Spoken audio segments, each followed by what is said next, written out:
Pauwi si Jenny sa bahay ng mga magulang niya. Matapos ang 10 oras na trabaho sa sarili nilang negosyo, pag-aari ito ng kanilang magulang. Restaurant ito na fine dining. Noong una ay ayaw niya dito dahil may sarili naman siyang pinagkakakitaan o trabaho. Subalit nakiusap ang kanyang mga magulang na i-manage niya pansamantala ang negosyo. Dahil nakitaan siya ng mga ito ng potensyal. Pero nalaman niya ang totoo. Nawala na pala itong pondo at pampasahod sa mga tao. Pero dahil sa magulang niya ang mga ito, ay tinulungan niyang makabangon ng negosyo ng sarili niyang pera. Napilitan na siya mag-resign sa kanyang trabaho dahil dito. Sa unang buwan ay talagang sobrang hirap ng pinagdaanan niya. Dahil sa dami ng recipe na kailangang baguhin, subalit unti-unti naman niyang nakuha at napagtagumpayan matapos ang 2 buwan.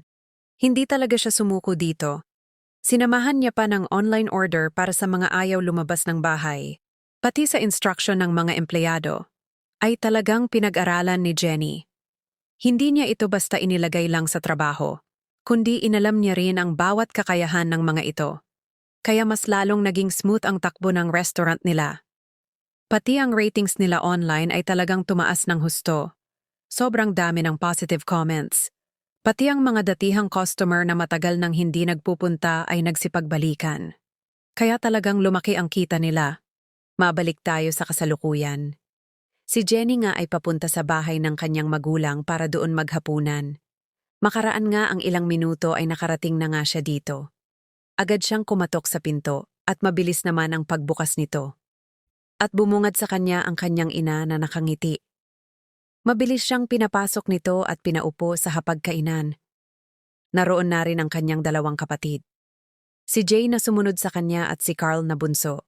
Ilang saglit pa, ay nakahain na nga lahat ng niluto ng kanilang ina. Kaya nagsimula na silang kumain. Tahimik naman ang lahat habang nasa hapag at walang nagsasalita sa kanila. Kalaunan, ay halos lahat na nga sila ay tapos na. Nagkomento pa ang isa sa kanyang kapatid na masarap daw lahat ng niluto ng ina. Nakisang-ayon naman sila sa sinabi ng kanyang kapatid. Makaraan ay bigla naman nagwika ang kanilang padre de pamilya. At ang sabi nito ay, "Nakapagpasya na kami ng inyong ina na kailangan na namin sabihin sa inyo na balak na namin gumawa ng last will and testament. Para mawala man kami ng maaga, ay nakahanda na lahat. Kaya naman namin binabanggit ito sa inyo. Upang maiwasan ninyo ang pag-aaway kung sa huli nyo pa malalaman. Kaya minabuti namin na ngayong gabi na namin ipaalam sa inyo kung anuman ang inyong makuhang mana.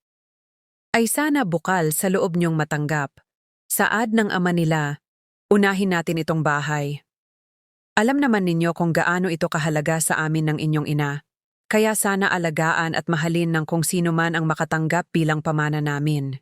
Pero ang napili namin magmana rito ay si Carl ang bunso sa pamilya. Sa'yo namin iniiwan ito dahil para sa pagdating ng panahon. Kung sakaling lalagay ka sa tahimik ay may masisilungan ka. Kasama ng magiging kabiyak mo at mga magiging anak ninyo. Sana ay alagaan mo ang bahay na ito. Wala naman mapaglagyan sa tuwa ang bunsong anak. Dahil sa narinig nito, medyo may kalakihan ang bahay na yon, nasa 4 ang kwarto. Kaya ganun na lang ito kasaya sa nakuha niyang mana. Natuwa naman ang ina dahil sa reaksyon ng bunsong anak nito. Hindi maikakaila na ito ang paborito nito sa 3 magkakapatid.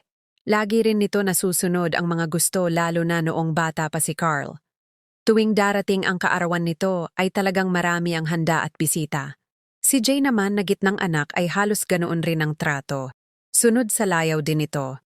Kaya madalas mag-away ang 2 kapatid niyang lalaki lalo na noong mga bata pa ito. Ayaw kasi nilang may lumalamang sa bawat isa. Natigil na lang sila nang tumuntong na ng high school dahil nagbibinata na. Subalit itong si Jenny ay hindi naranasan ang mga ganoong trato sa kanya ng magulang. Sa tuwing darating ang kanyang kaarawan, ay bumibili lang ang mga ito ng pagkain sa labas. O hindi man kaya ay sa labas na lang sila kakain. Walang magarbong handa. Hindi katulad ng 2 niyang kapatid na maraming natatanggap mula sa mga bisita kapag kaarawan. Samantalang siya ay galing lang sa ina nito at damit ang madalas irigalo sa kanya. Subalit, iwinaglit na lang niya ang ganoong isipin. Dahil para sa kanya ay siya ang panganay at dapat magparaya sa mga ito.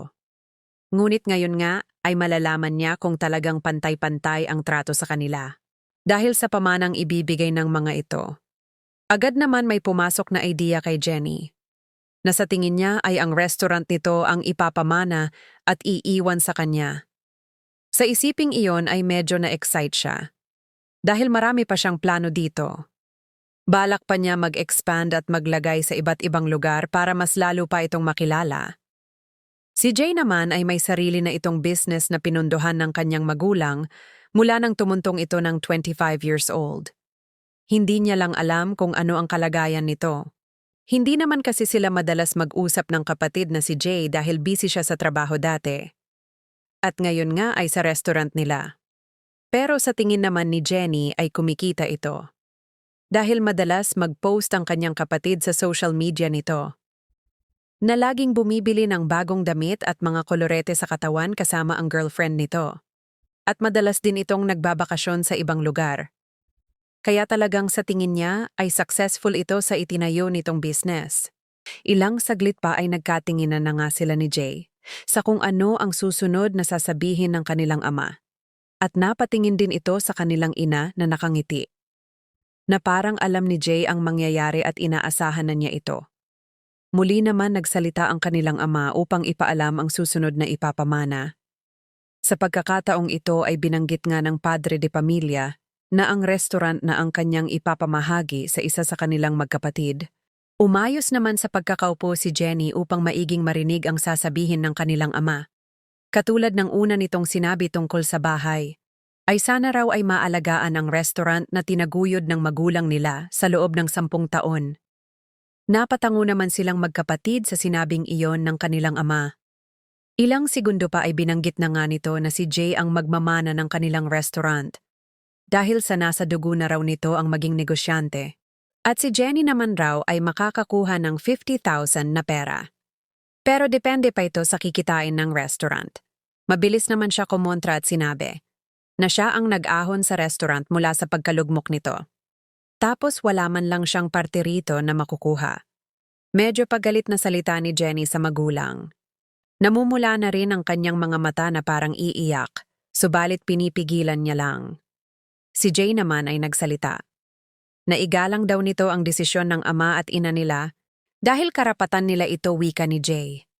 Nagsalita naman ang kanyang ina na ang sabi ay babae siya at ang kailangan magbigay sa kanya ng mga ganito ay ang mapapangasawa niya. Agad naman niyang katwiran ay, paano kung hindi siya makapag-asawa? Sumagot naman ang kanyang ama na, bakit wala ka bang plano sa buhay mo? Isa pa magaling ka naman sa mga bagay-bagay kaya madali lang sayo ang kumita ng pera. Tumitig naman si Jenny rito at sinabing, inilaan ko na ang oras ko at plano sa restaurant ninyo. Tinalikuran ko na nga ang maganda kong trabaho dahil sa pakiusap nyo. At ito ang makukuha ko 50,000 na pera. Wala naman nasabi ang magulang niya sa mga narinig mula sa kanya. Agad tumayo si Jenny sa kinauupuan at mabilis na kinuha ang bag mula sa malapit na istante. Akmang lalabas na siya ng bahay nang biglang nagsalita si Jaina. Wag na daw siyang pumasok bukas sa restaurant dahil siya na raw ang mamamahala. Simula ngayon, nilingon naman niya ito at tinitigan ng may hinanakit kasama ang magulang. At pagkaraan ay mabilis na naglakad palabas ng bahay. Agad siyang sumakay sa kanyang sasakyan. Dito ay tuluyan ng bumuhos ang kanyang luha. Hindi niya matanggap na hanggang ngayon ay mas pabor pa rin sa kanyang mga kapatid ang mga magulang niya. Noong nag-aaral nga siya ng kolehiyo, ay nagpa-part-time job siya para ipangbaon sa kanyang pag-aaral. Hindi rin na prinoblema ng kanyang magulang ang tuition niya dahil pinilit niyang makakuha ng scholarship para sa kanyang pag-aaral. Kaya malaking kabawasan dito ang paggastos para sa kanya. Agad naman niyang iwinaglit ang mga nakaraan at nag-isip ng susunod na hakbang na gagawin. Subalit ng mga oras na iyon ay talagang talo siya ng kanyang emosyon. Kaya balak na lang niya umuwi at magpahinga. Mabilis naman niyang pinaandar ang sasakyan niya at umalis sa lugar. Nang tuluyan na siyang nakauwi ay mistulang walang gana siyang umupo sa kanyang sala. Dito ay naalala niya ulit ang mga sakripisyo niya sa mga ito. Kaya biglang may pumasok sa kanyang isip. Ito ay yung automatic transfer ng pera para sa magulang. Ang pera ay galing sa kita ng restaurant nitong huling buwan. Hindi na niya ito ipapadala pa. Para mabawi niya ang mga nagastos niya sa pagpapaayos dito. Agad din naman niyang aabisuhan ang mga magulang para hindi magtaka. Kinabukasan ay sumagot naman ang magulang niya sa mensahe niya rito. At pumapayag ito dahil alam naman ng mga ito na siya ang gumastos para maiayos ang kanilang negosyo. Balak naman puntahan ni Jenny ang naturang restaurant para kunin ang kanyang mahahalagang gamit dito. Samantala, makaraan ng 2 oras ay nasa tapat na nga siya nito. Sa labas pa lang ay nakita na niya ang mga magulang at si Jay na abalang nakikipag-usap sa mga empleyado. Marahil ay pinapaliwanag ng mga ito ang bagong mamumuno sa naturang establishmento. Agaran siyang pumasok at napasulyap naman sa kanya ang mga ito. Pagkaraan ay nagsalita naman siya na kukunin lang ang iba niyang gamit sa loob ng opisina. Sabay turo sa direksyon kung saan siya patungo. Tango lang ang ginawa ng magulang niya at agad binalik ang mga mata sa mga empleyado. Si Jay naman ay mabilis na sulyap lang ang ginawa sa kanya. Matapos niyang makuha ang mga kailangang gamit, ay dumiretso siya sa likurang bahagi ng gusali. Dahil gusto niyang dito na lang siya dumaan, upang hindi na siya makita pa ng mga ito. Medyo nalungkot siya habang palabas siya dito. Marami din kasi siyang mga alaala na maiiwan, lalo na noong unang mga linggo. Dahil halos madaling araw na siya umuuwi para mabilis na maiayos ang naturang negosyo. Napabuntong hininga na lang siya sa isiping iyon at agaran ng umalis. Matapos nito, ay nagpasya siyang maglibot sa hindi kalayuang lugar. Mayroon kasing bagong tayong malaking mall. Mga 30 minutos din ang biyahe papunta. Gusto niya kasing mawala ang nararamdamang stressed. Ngunit sa pagdating naman niya dito sa lugar ay sinalubong siya ng mabigat na traffic. Marami kasing taong gustong pumasyal sa naturang mall. Samantala habang nakahinto siya, ay may napansin siyang establishmento na sarado at may nakalagay na for rent. Inusisa naman niya ang kabuuan nito. Inilabas pa niya ang kanyang ulo sa sasakyan para makita ito ng buo. Ito ay restaurant na sarado. Subalit may mga kagamitan pa rin sa loob na makikita. Sa isip niya marahil ay ilang araw pa lang ito nagsasara. Agad naman niyang kinuha ang contact number na nakapaskil dito. At mabilis niyang tinawagan. Isang babae ang sumagot sa kanya. Nagpakilala naman siya dito at ipinaliwanag ang pakay niya. Pinarada na muna niya ang sasakyan. Tama nga ang kanyang kutob. Na halos kakasarado lang nito ilang araw pa lang. Agad naman niyang inilahad dito na interesado siya sa lugar. Kaya nagkita silang 2 ng araw din na yon at nagkasundo. Ayon dito sa may-ari, ay maari niyang gamitin ang mga naiwang kagamitan dito. Isasama na lang niya sa renta ang mga ito kung papayag siya. Hindi naman siya tumutol dito. Dahil ipinakita sa kanya ang loob ng dating restaurant nito, halos bago pa ang mga gamit. Agad ay umuwi siya upang asikasuhin ang mga gagawin niyang plano. Una ay nag-hire siya ng mga tao online. Doon ay kinilatis niya ang bawat isang aplikante hanggang sa nakabuo na siya ng tauhan. Sumunod naman ay gumawa siya ng sarili niyang menu dahil marami na rin naman siyang nalalaman dito. At ang iba ay kinuha niya sa internet pero ilan lang. At yung mukhang masarap para sa kanya. 2 araw bago sila magbukas, ay sinubok niya ang mga kakayahan ng kanyang empleyado. Naging maganda naman ang resulta. Halos lahat sila ay talagang magaling. Pero nangibabaw ang chef dahil mas mahusay pa pala ito sa inaasahan ni Jenny. Kaya na-excite siya sa mga mangyayari. At tulad ng inasahan niya, ay dinagsa sila ng mga customer. Kaya napilitan siyang kumuha ng mga pansamantalang tauhan na idadagdag dito. Pati ang oras ng uwi nila ay naapektuhan. Dahil talagang kahit pasarado na ay may pumapasok pang pilit. Matapos ang 3 buwan ay talagang sikat na ang kanilang restaurant. Dinarayo na ito ng mga vlogger kaya lalong dumadagsa ang customer nila. Plinano niyang magtayo pa ng isa pa sa hindi kalayuang lugar at patok pa rin ito. Lumipas pa ang 1 taon at may 7 branch na si Jenny sa iba't ibang lugar sa bansa. Sinubukan niya kasing mangutang sa bangko pangkapital dito. At dahil malakas ang negosyo niya ay madali lang siya napahiram ng mga ito. Samantala, makaraan ang ilang araw ay nakatanggap siya ng tawag mula sa kanyang ina. Nakiusap ito kung maari siyang dumalaw dito. Kaagad naman siyang napaisip.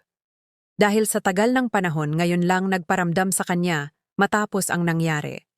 Na-curious naman siya kung ano na ang kalagayan ng mga ito. Sa palagay niya ay okay naman. Dahil may income galing sa restaurant ng mga ito, kaya pumayag siyang pumunta dito. Sabado ng hapon. Ay agad siyang tumulak papunta sa bahay ng kanyang magulang. Pagdating niya sa lugar, ay pansin niya ang kalumaan ng bahay. Na parang hindi ito prioridad ng mga may-ari dito. Kaagad bumukas ang pinto bago pa siya makarating sa tapat nito. Nakangiti namang sumalubong sa kanya ang ina. Pinapasok naman siya rito kaagad. At sa loob, ay nadatnan niya ang padre de pamilya na bahagyang ngumiti. Naroon din ang 2 kapatid niya, na sa palagay niya ay hinihintay siya. Kaagad naman siya pinaupo sa upuan ng sala.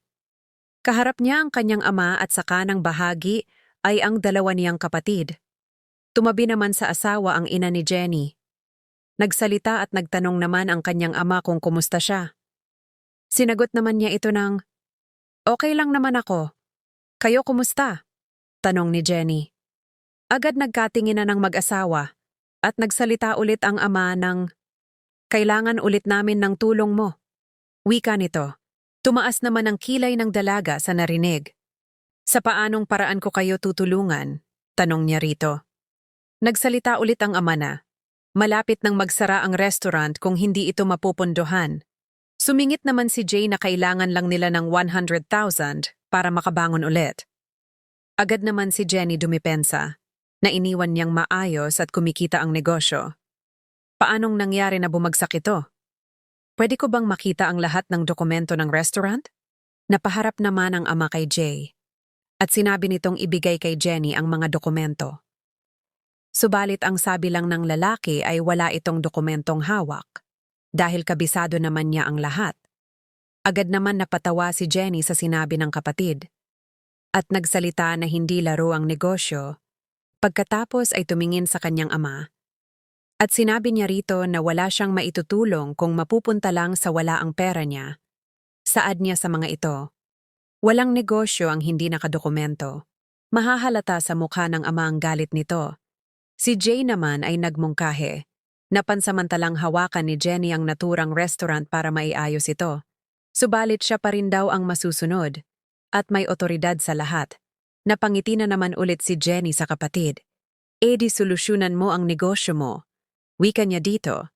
Bigla naman natahimik si Jay at parang napahiya sa sinabi ng kapatid. Naagaw naman ng kanyang ina ang sitwasyon.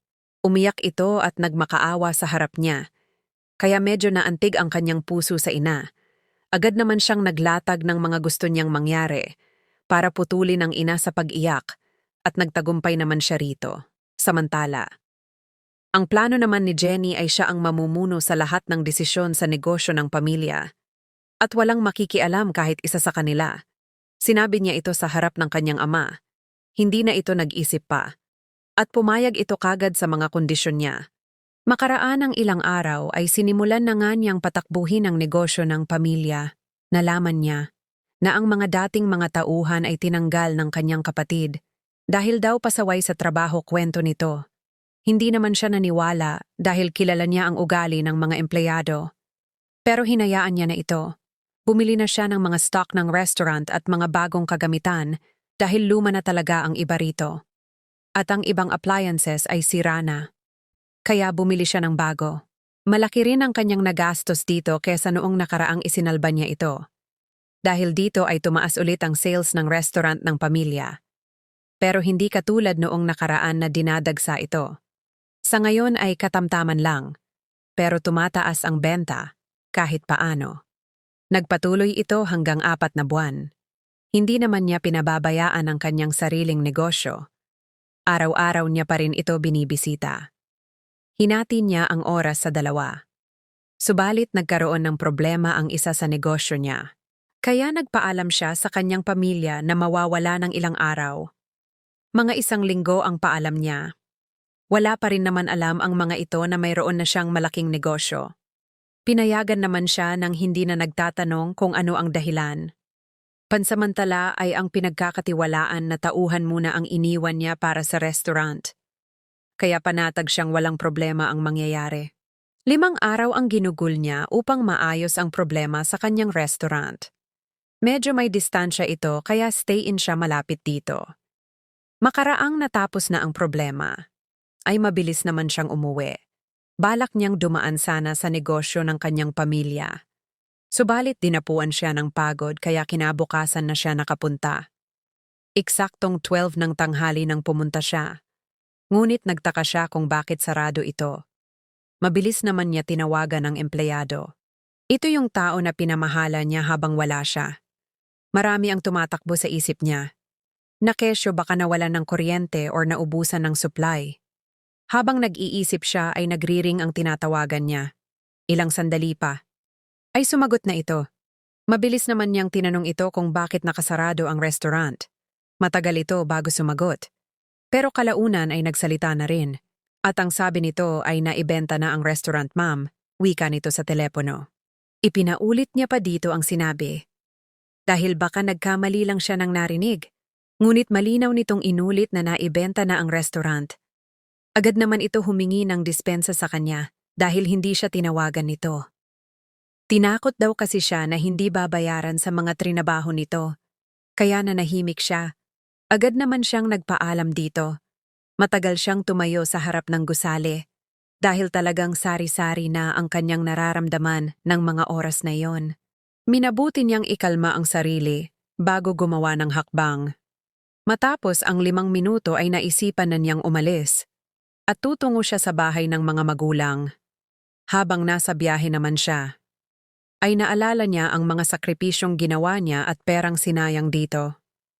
Makaraan pa ang ilang sandali, ay nasa tapat na nga siya ng bahay ng magulang. Agad siyang lumapit sa pinto at kumatok dito. Subalit walang sumasagot. Pero nakita niya may mga aninong gumagalaw sa loob.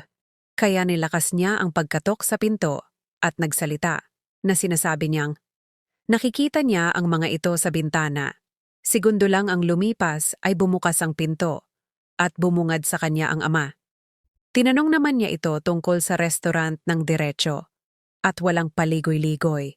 Tinapat naman siya nito at umamin sa ginawa. Paliwanag nito, nagagamitin ni Jay ang pera sa bagong negosyo dahil hindi masyadong kumikita ang negosyo nila. Pero katwiran ni Jenny na kaunting panahon lang ang kailangan nila. Para kumita ito, saad naman ng dalaga. Ngunit nakisawsaw na si Jay sa usapan. Nawala na raw siyang magagawa dahil naibenta na ito. Napapikit na lang siya sa inis. At pagkaraan, ay hiningi na lang niya ang lahat ng ginastos niya sa naturang negosyo. Napakunot naman ang mga ito. At sinabing babayaran na lang siya kapag kumita na ang bagong itatayo ng mga ito. Nagalit naman siya at napalakas ang kanyang boses. Hindi dahil sa pera, kundi sa effort na ginawa niya para dito. Lumabas na rin ang kanyang ina sa pagkakataong iyon. Pinagsabihan siya na huwag mag-iskandalo sa pamamahay nito. At kung hindi daw siya titigil, ay tatawag na ito ng barangay para mapaalis siya. Natahimik naman siya sa sinabi nito sa kanya.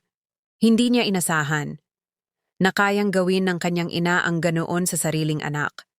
Tinitigan niya lang sa mga mata ang mga ito. At pagkaraan ay tumalikod. Sabay hakbang papuntang sasakyan niya. At nang nakasakay na siya ay nagmadali siyang umalis sa lugar. Hindi niya mapigilan ang kanyang inis.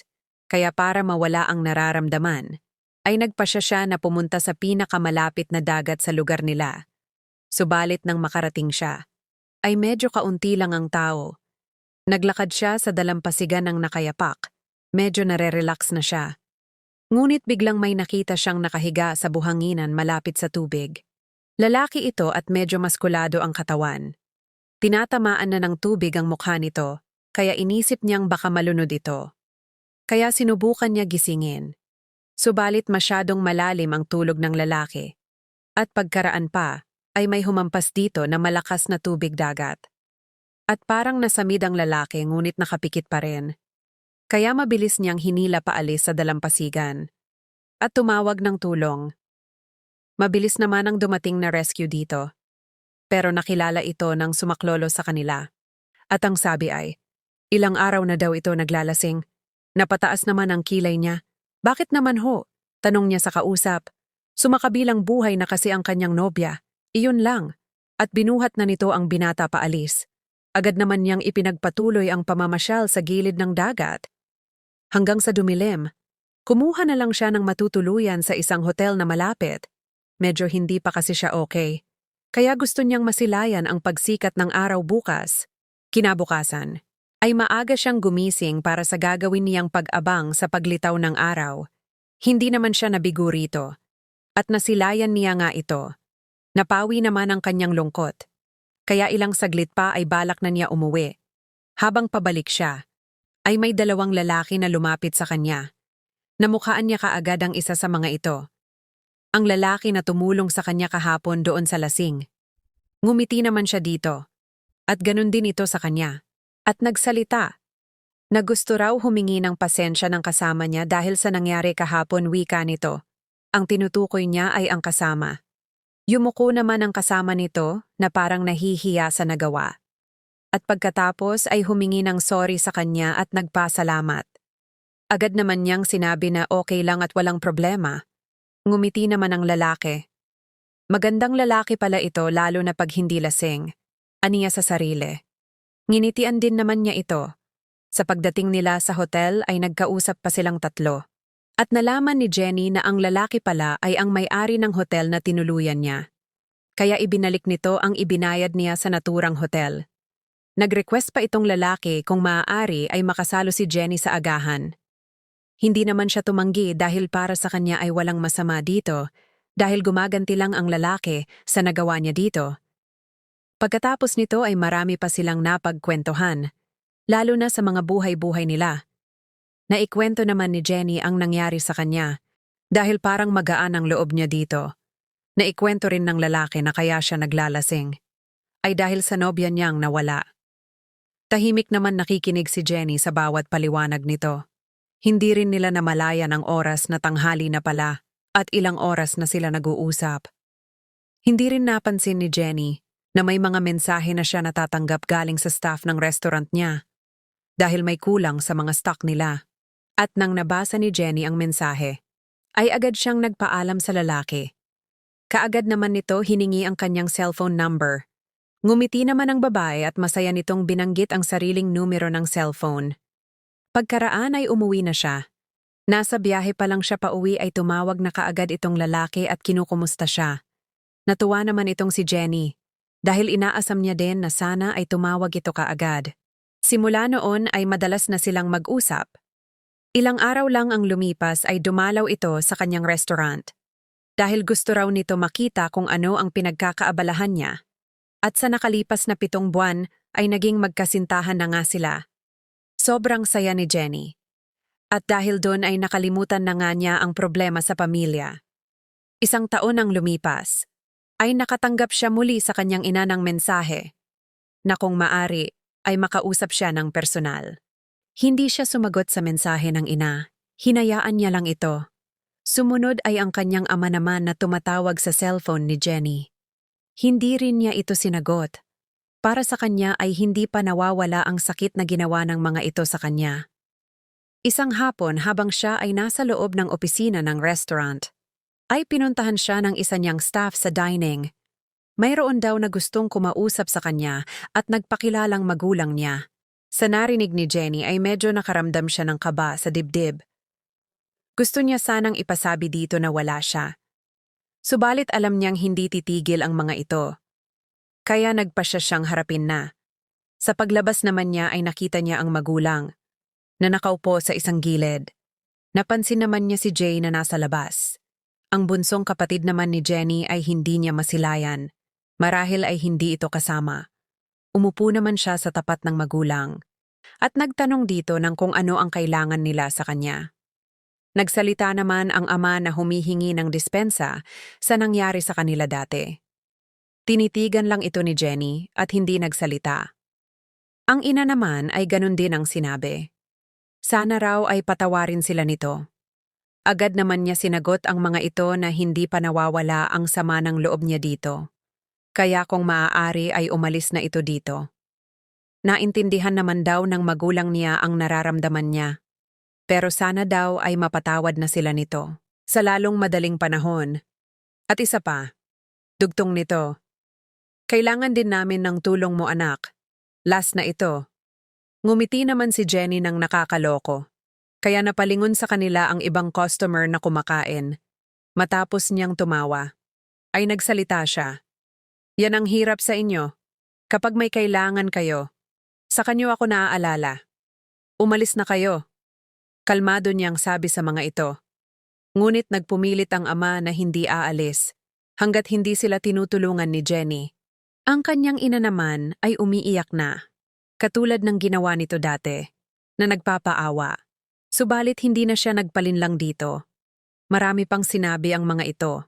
Nalaman din pala nila na malaki na ang kanyang sariling negosyo dahil may kaibigan ang mga ito na may koneksyon sa negosyo ni Jenny. Nagtitinginan na rin sa kanila ang lahat ng tao na nasa loob ng gusali dahil sa komosyon at ingay na ginagawa ng magulang niya. At dahil doon, ay hindi na siya nakapagpigil pa, sinabi niya. Na kapag hindi pa ito umalis, ay tatawag na siya ng pulis. Agad naman niyang kinuha ang cellphone at takmang tatawag. Ngunit tumayo naman ang kanyang ama at nagsalita na babalik na lang sila sa ibang pagkakataon. Lumakad ito palabas ng kanyang restaurant. Kasunod ang asawa nito na umiiyak. Napatingin na lang si Jay sa direksyon niya. Mabilis naman umalis ang mga ito, lulan ng sasakyan. Agad naman siyang nag-isip kung paano iiwasan ang mga ito. Naglagay siya ng 2 security sa kanyang establishmento at inalarma niya ang mga ito sa mga taong ginugulo siya. Noong una ay nagpumilit itong pumasok. Subalit hindi sila nagtagumpay. Lumipat naman na siya ng bahay kaya wala na itong idea kung saan siya nakatira. Idinaan na lang sa mensahe ng mga ito ang gustong sabihin. Ngunit hindi siya sumasagot dito. Lumipas pa ang ilang araw at buwan. Ay parang nagsawa na ang mga ito sa panggugulo sa kanya. At natigil na ito. Kaya naging tahimik na ang buhay niya. Pero isang araw habang bumibili siya sa isang grocery, ay nakasalubong niya si Carl ang bunsong kapatid. Binati naman siya nito ng nakangiti at ngumiti rin siya dito. Nagkumustahan sila at dito na nga niya nalaman na ang kanyang magulang ay namamasukan sa isang factory upang may pagkunan ng panggastos sa araw-araw. Si Jay naman daw ay pinalayas ng kanilang ama dahil sa paggastos ng kita ng itinayong negosyo, kaya itinakwil nito ang anak. Si Carl naman ay sa restaurant din nagtatrabaho bilang cashier. Ngumiti naman si Jenny dito. Si Carl lang kasi ang hindi nakigulo sa kanya at wala siyang sama ng loob dito. Bago sila naghiwalay ay binigyan niya ito ng panggastos para sa sarili. Pansin niya kasi na luma na ang mga suot nito. At sinabi niya na huwag mahihiyang lumapit sa kanya ang kapatid kapag may kailangan. Samantala, makalipas pa ang isang taon ay nagpasya na silang magpakasal ng kanyang nobyo. Dito ay gagawa na siya ng panibagong buhay kasama ang lalaking mahal.